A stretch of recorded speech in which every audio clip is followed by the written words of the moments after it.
Direktorat Jenderal Pajak akan memperlakukan faktur pajak elektronik mulai tanggal 1 Juli mendatang. Perusahaan yang tidak mengindahkan ketentuan tersebut akan dikenakan sanksi denda sebesar 2% dari dasar pengenaan pajak DPP.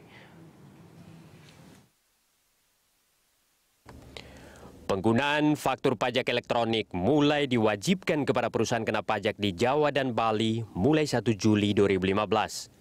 Perusahaan yang tidak menggunakan faktur elektronik sesuai aplikasi atau sistem yang disediakan Direktorat Jenderal Pajak akan dikenakan sanksi denda sebesar 2% dari dasar pengenaan pajak atau PKP.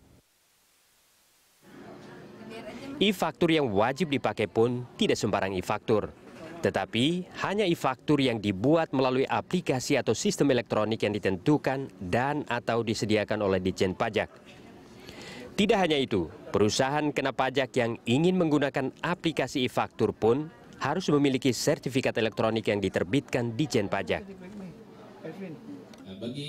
Menurut Direktur Pengaturan Pajak 1 Ditjen Pajak Irawan, faktur pajak elektronik ini sangat bermanfaat bagi wajib pajak maupun Ditjen Pajak karena lebih efektif dan efisien serta mempercepat pemeriksaan dan klarifikasi faktur.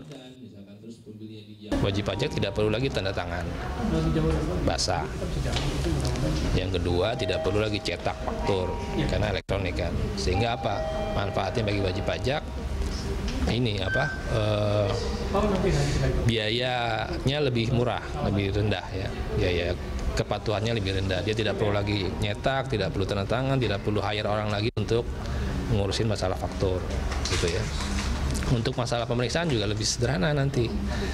Klarifikasi faktur lebih cepat, sehingga kalau wajib pajak mengajukan restitusi juga harusnya bisa lebih cepat. Selain mengingatkan perusahaan kena pajak atau PKP, Ditjen Pajak juga mengimbau kepada masyarakat untuk memastikan bahwa faktur pajak yang diterima adalah e-faktur yang sesuai dengan aplikasi Ditjen Pajak.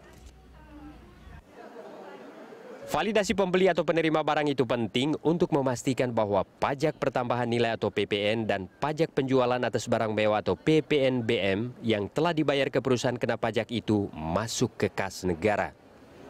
Tim Liputan, Berita 1, Jakarta.